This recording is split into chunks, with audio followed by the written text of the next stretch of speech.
Hi, my name is Frankie. Thank you for listening to my mom.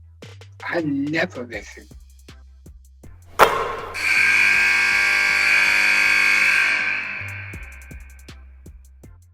Welcome to the 2024-25 college basketball season. This is our first episode of Nothing But Net. I believe this is year 5, so I don't really know what episode this is, but we've been doing this for a while and we're having a lot of fun. My guests today are the head basketball coach at the University of Maine, Amy Vachon, and her college teammate, Kelly Bowman, who happens to be Kelly Flagg, and we're going to get to why that Flagg name is so popular. But first, we're going to talk a little women's hoops before we get to Cooper and Ace, Kelly's kids. Amy. Yes. Off to a great start, 1-0. Once again, had some early season adversity with some injuries, but you seem to always find a way. I mean, you've only 5 times been the coach of the year in this league, including last year winning the regular season and the conference tournament to go to the NCAA for your 4th time. Okay, so there's got to be certain pillars about how you go about doing it. What's the secret sauce? Really good people, working with really good people and great kids on our team. And Maine's a special place. Kelly will speak to that. I know as a Mainer at heart, will always be a Mainer.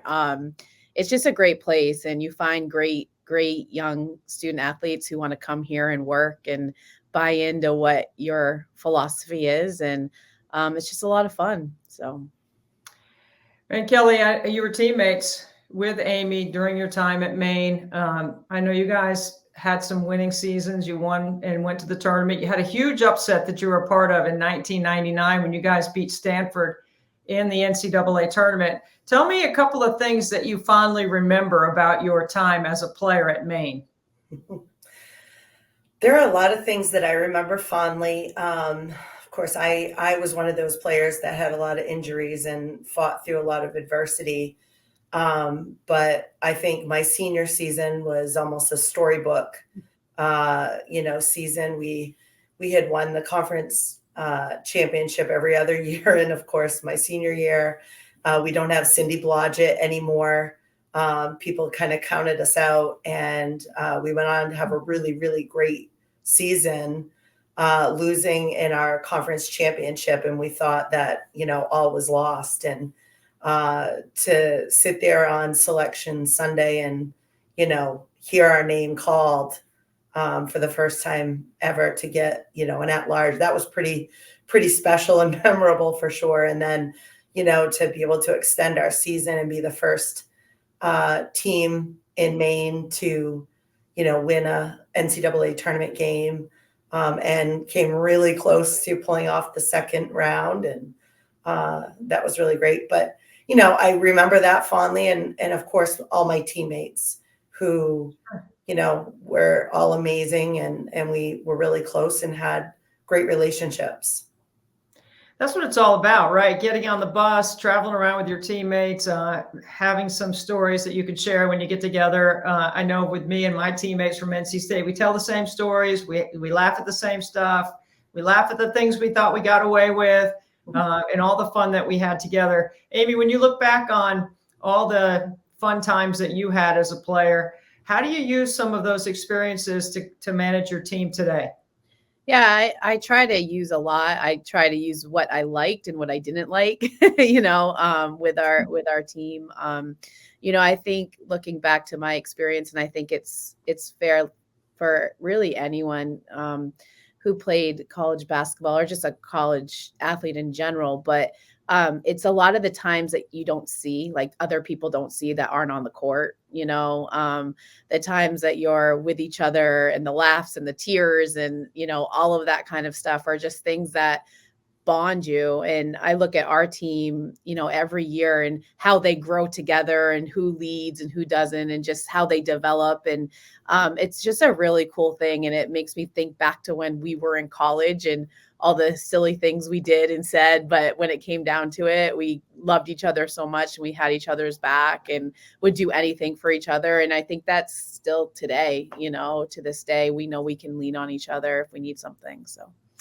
Isn't that what's so special about the experience that we hope's not getting lost with today's college athlete, right? Because there's so many distractions, there's so many opportunities now that they've never had. I mean, we used to just lift weights and run, play hoops, leave in the summer, work out. We'd go home with your workout in the summer, come back, you better be ready to be in shape. And then you had till October 15 when practice started, and then, things started picking up then. It was such a different time. What other sports did you guys play? Because I know you didn't just play basketball. You had to have been multi-sport athletes. Kelly? I played soccer and softball also. So I was a three sport athlete. Yeah. What about you, Amy? I played field hockey and grew up playing softball. Once I got into high school, I didn't play softball, but I played field hockey all the way through. Yeah, I play volleyball and softball. And of course, now I'm a big golfer. I love to play golf. That's one of the things that Kelly is too. Kelly, golf, that's your thing? It is now that I'm not, in shape. So you don't have to be super fit to golf. You do not. You have to have some other conditioning requirements to play golf. I'm sure Amy probably packs a cooler in the back of her golf cart when she goes. The 2 times I've golfed, I have done that. Yes. Yes. So, I mean, are there good golf courses in Maine, Kelly, or are you following Cooper and Ace around playing golf when you can? We're currently living in Greensboro. And so we're playing a lot of golf here. Yeah. Have you played the Grand Over? That's one we want to get to, and we only live a few miles from there. So everyone's told us about it. I met some girls that play volleyball for UNC Charlotte. UNC Greensboro the other day, and they told me that's their home course. And they said it's really hard, so I'm staying away from it. Oh, no, they got 2 courses out there, and it's absolutely beautiful. I'm going to invite you right now to be my guest at the KL Cancer Fund Golf Tournament when we come in August, both of you. You're going to be on my team. The 2 of you will get one more, get somebody who can really play. I'll bring the cooler. I'm recruiting right now. Kelly, you're in. Amy, you're definitely playing. We'll have a good time. We'll figure something out. We just need see if you can get us an A player, Kelly. I'm going to put you on the recruiting trail. Okay. I mean, since recruiting is something that I think you're very familiar with, your boys have been recruited since what?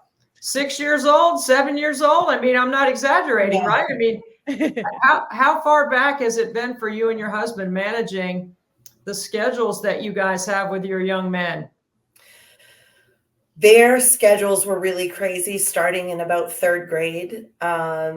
And we had 3. So we have an older son who is a junior at the University of Maine this year, Hunter. And Amy gets to see him a lot more than I do, which makes me a little jealous. But he was a busy kid playing lots of sports. And then his brothers, one year, I think 4th grade, they decided to play soccer and football at the same time.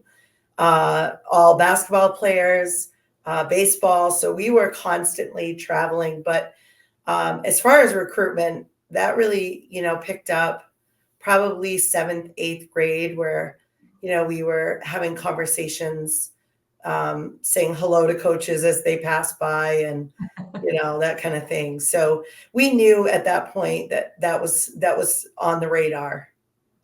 How much of you have been able to fall back on your friendship and relationship with Amy and helping navigate the recruiting process, if you needed to have any help at all? Because I can't imagine the barrage of people that were coming at you, like just in waves, trying to get the attention of you and your husband.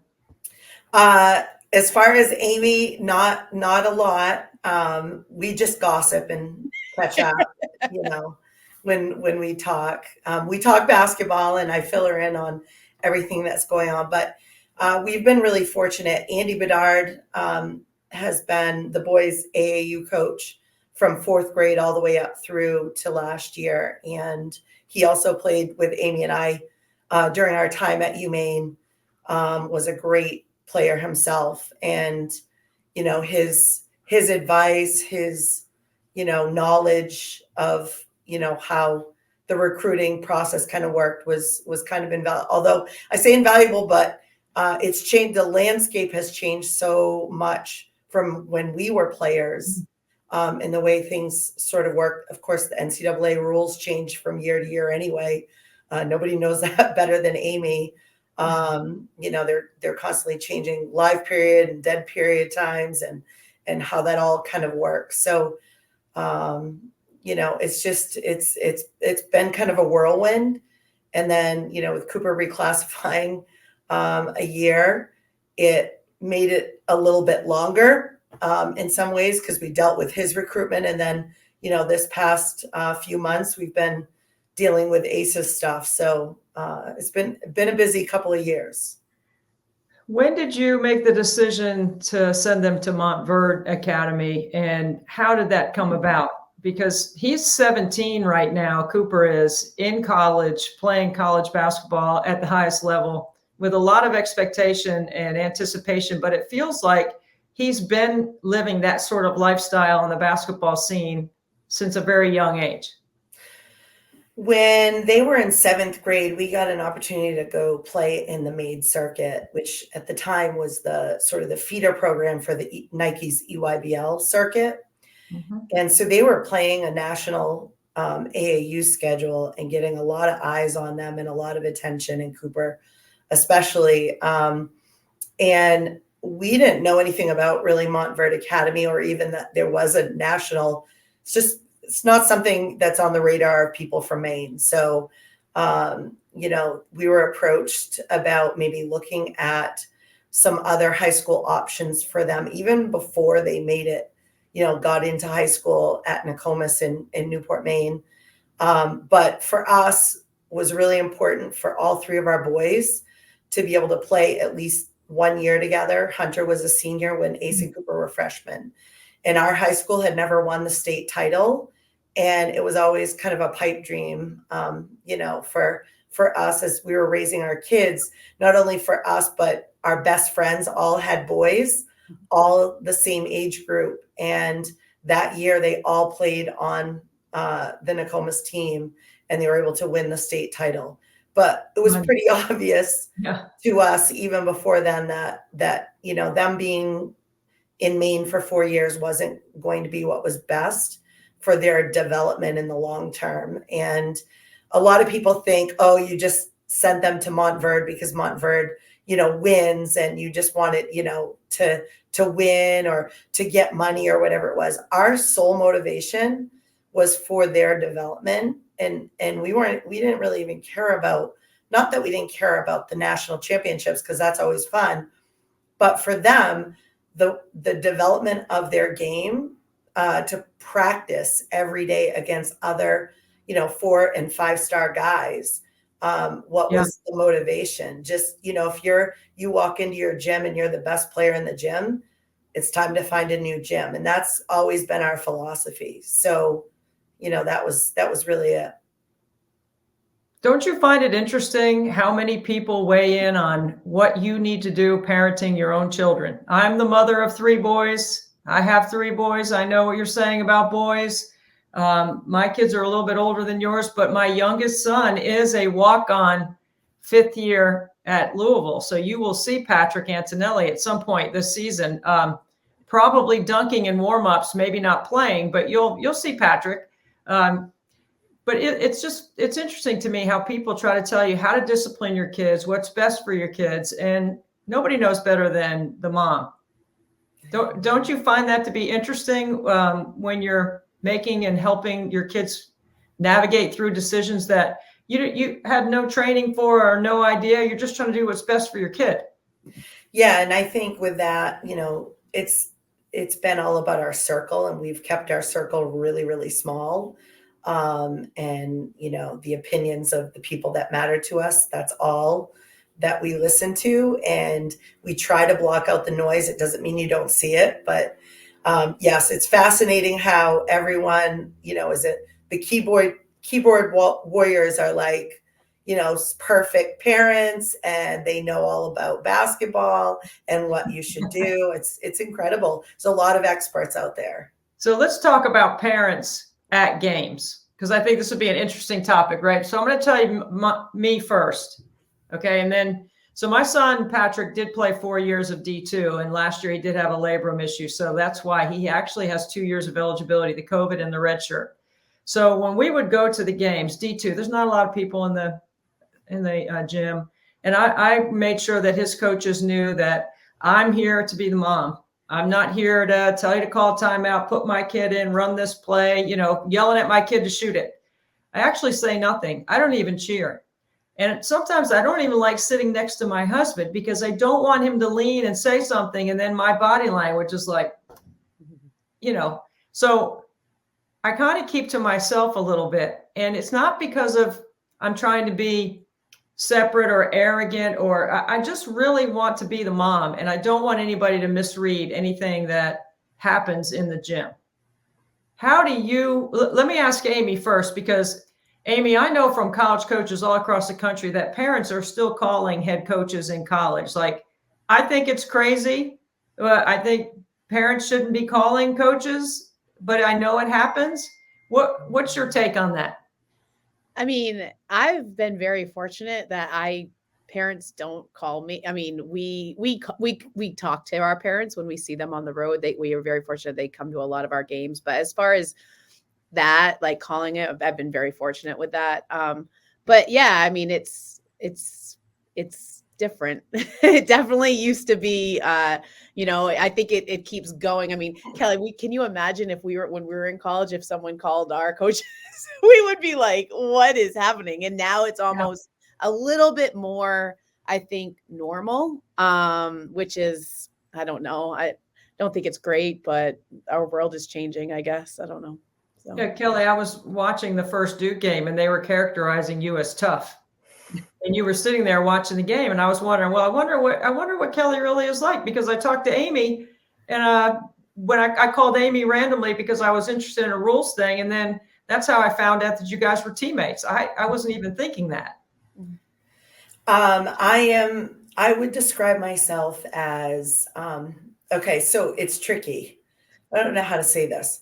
I have been the assistant coach for the boys, Ace and Cooper's AAU team with Andy Bedard since they were, I think, in fifth or sixth grade, that I became the assistant on the bench, which is interesting in and of itself, right? A boys team and young middle school age to high school age boys don't typically want their mom sitting on the bench. So that was an interesting dynamic, but we actually did very, very well with it. So I'm now finding myself a year removed from being the assistant coach to having to wear the hat of just mom. Mm-hmm.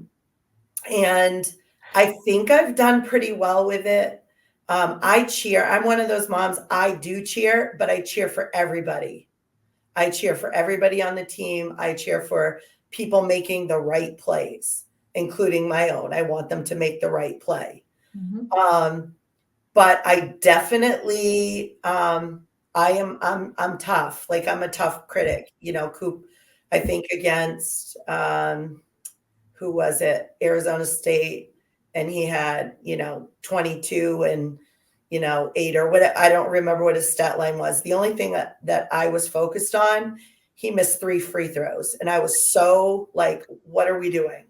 Like, you're a 90% free throw shooter. Why are you missing easy free throws? Like, they're free for a reason. That was the only critique that I had. I was like, I couldn't move past that he had missed 3 free throws. It's like, you're better than that. So he was 100% the other night against Maine.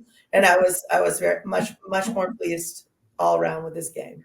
Yeah. I'm imagining that you manage all 3 boys equally in terms of discipline and what you expect from them. Just because one gets more attention than another, or, it doesn't. I have this similar situation with my 3 boys. I actually have my middle son gets more attention than the other 2 for other reasons. Those that know me, full transparency, my middle son has Down syndrome, and it requires a little bit extra and a little bit more. And he's a celebrity, and he gets a lot of, he's just a celebrity. I mean, I can't even, I don't know how else to say it. Like, everyone knows my son, Frankie, but we don't treat them any differently. We treat them all the same. It does require a little bit more for Frankie. And I'm wondering if it requires a little bit more in a different way to manage Cooper because of all the celebrity and success that he's had so far. Yeah, I mean, I think, and of course, they all think somebody else is the favorite and they play that, try to play that card. Hunter thinks, I love his brothers more. Or Ace thinks I like Cooper more. Like there's always those but we were that way with my parents. Like you always have those sort of, the way that we parent them is, I wouldn't say it's across the board exactly the same, because they're all completely different and they need different things.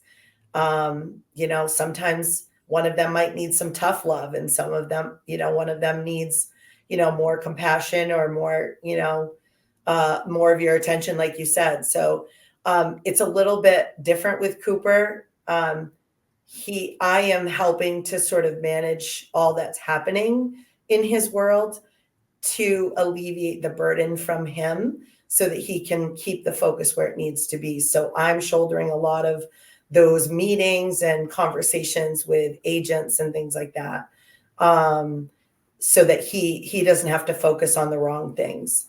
So that does occupy a lot of my time and attention. But I'm not going to be missing, any of Ace's games if I can help it. And, I'm missing 2 Duke games this season because Ace has games the same night, and we're going to do some divide and conquer for the first time.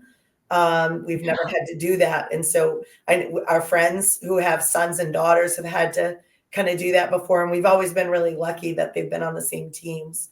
So this is the first time that Ace and Cooper have been split up, and we're going to be going in 2 different directions a little bit, but, we do the best that we can as parents. And I'm sure we don't get it right 100% of the time, but we try. And I think they all know that we love them, and, we love them all the same, for sure. Cooper, he's so good, right, man? He's getting so much acclaim. He's only played in a couple of college basketball games. He's 17. He's projected as a number 1 draft pick. His workouts with the Olympic team in the offseason are legendary. How does he keep the focus? Like, I know you're trying to keep some of that stuff off him, but how do you keep your focus when there's so much swirling around? To me, I want to get back to your focus, but I'm listening to you, and I'm hearing Caitlin Clark's mother in a very similar way. Caitlin, with all the celebrity that she's had, her mother has helped manage a lot of what she's been able to accomplish. And I referenced Caitlin as, I don't know if you guys will remember this cartoon, Mr. Magoo. Mr. Magoo is walking down the street or riding in his car, and stuff's happening all around him. Like bombs are going off and planes are buzzing by and stuff's happening, and he just keeps going. He never changes his focus. I was just wondering, how do you keep that focus primary? I think, for him, it's just his personality. He really doesn't get bothered by all the outside noise. And I think if it was like we say all the time, if this was Ace in Cooper's shoes, it would look different, because they're different kids, and the way they kind of handle adversity and the way they handle the attention, each one of them, like it's a little bit different. But of any of our kids who would have to shoulder this, he's the one. Like, he's very type A. He's very singularly focused on what he's doing. He's been that way since he was in the 2nd grade.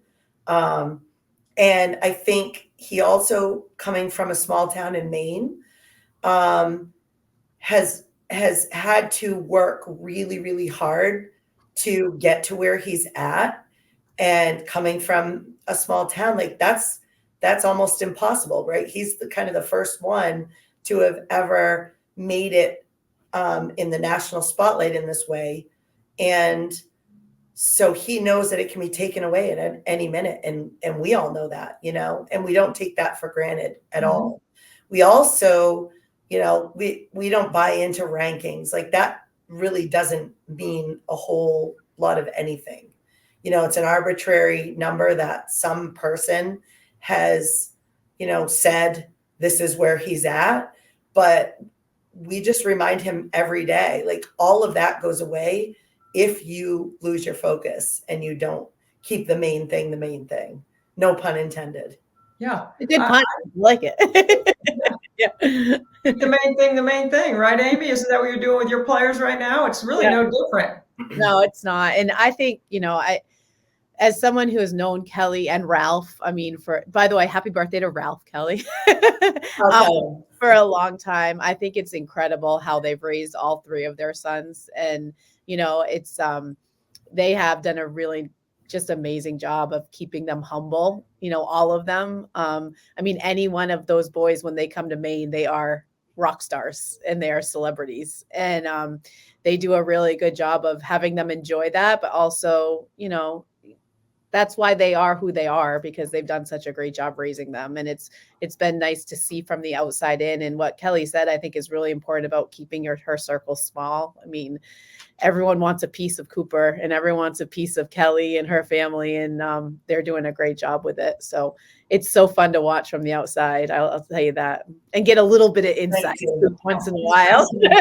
I'm sure that when you said gossip, I'm sure there's a lot of weaving going on in your storytelling. The one thing that I've marveled at is he seems to have a very philanthropic attitude about a lot of the gifts that he's been given. And I think teaching someone how to give is a skill. Obviously, your roots in Maine, both of you, how you've grown up and the way you come about approaching your business, whether it's women's basketball or managing your family, Kelly, it seems to be something that you and your husband have done a tremendous job of teaching your kids how to give and give back. Talk a little bit about the community service aspect of what you just talked about, a small town kid making it big, and why you signed with New Balance, and why he's somebody who wants to continue to give back to his community. You can see it in a 17-year-old kid. That's amazing, right? When you take a higher look at it from away and you come back and go, this kid's just 17 years old. How'd you guys do that? I think the giving back has just kind of been natural. We've been so blessed with so many opportunities already. And, when you partner with really great brands, you mentioned New Balance, like they're a family business. They're still family owned, private owned company, that they're just super incredible to work with. They're very generous, and they're, wanting to partner with our family in ways that we can make an impact on, our Maine communities. And that was something that was really important. It's really important to Cooper. He talks about it a lot, that he wants to make sure that, he always remembers where he's from, and that he takes care of the people that matter most to him. And, he's been impacted by, a lot in his short life. Whether it's the story of how, we sort of struggled to bring our family together, and the way that we were impacted by Maine Medical Center in Portland and the Ronald McDonald House Charity Foundation, and looking for ways that we can give back to those, in those areas, but also, his friend Donovan Kurt, who passed of glioblastoma 2 years ago, actually this week, at 19 years old, and they were very good friends. And he was a cousin to one of Ace and Cooper's best friends. So, just wanting to honor him when we can, and also, research for those types of causes is just, things that mean something to Cooper. And I think when it means something to you, and it's not just, a random charity, like you're wanting to really pour into it. And I think he feels strongly about, being able to pour into those things when it makes sense and when he has the time and the opportunity, because we are very blessed. I think that's just an amazing perspective, because I do think giving is a skill, and it's one that needs to be taught. And obviously you both have learned through your experiences, and you have shared moving forward in your life with all the life skills that you've been able to bring as well. Amy, just a parting shot, maybe something that, you're looking forward to around your team. I know we spent a lot of time talking about Kelly and Cooper and Ace and Hunter. But the reason why I called you initially was because I just was checking in and wanted to see if you were still on the rules committee so I could give it to you on a couple of things, that I always like to throw at you, right? Yeah. You said, you're out of here. Out. My term was up. I was out. Yeah. You did a great job because you got a couple things accomplished that needed to be accomplished. So yeah. I love that you serve in that capacity for the game because it's not an easy responsibility. Yeah. I learned a lot. It was definitely interesting. No, we're really excited. I mean, we have a great group, a pretty veteran group. And it's a group that a lot of different kids are going to be stepping up. We've lost a lot over the last year to injury and graduation. So, we had a good first game and we have a tough schedule. But we love that. And, we're just so excited that college basketball is here and every day there's a game and can watch our games. We can watch Maine men. We can watch Duke now. I love when I have like people to watch. Last year, I don't know if you know this, Debbie, but last year, Donovan Clingan at UConn, his mom was a college teammate and I as well. I read that. I did read that. I meant to ask you about that. Yeah. So watching UConn last year, now the Trail, it's just so cool to have like a rooting interest in games in the winter. It's really fun. So. No, I agree with you because, we're so neutral. We don't, like with what I do, I'm supposed to stay in the middle on all of it. And I really try to, but, I will get to a few more Louisville games. I hope I'll have Louisville on my schedule a little bit. I definitely anticipate having Duke on my schedule, Kelly. So I know I'm going to see you. But I'm just so grateful that both of you took the time to do this. This is fun, and you're welcome back anytime. We love having guests on the podcast that are new and different, unique, and give our listeners a fresh perspective on, what you're going through, Amy, with your team, and then Kelly, what you're dealing with at such a high profile level in everything that you do. The poor kid probably can't sneeze without somebody posting it on social media. Duke is a special place, that's for sure. Thank you for having us. Yeah, absolutely. It's been fun. It's good to see you. We don't get to see each other that much. Right.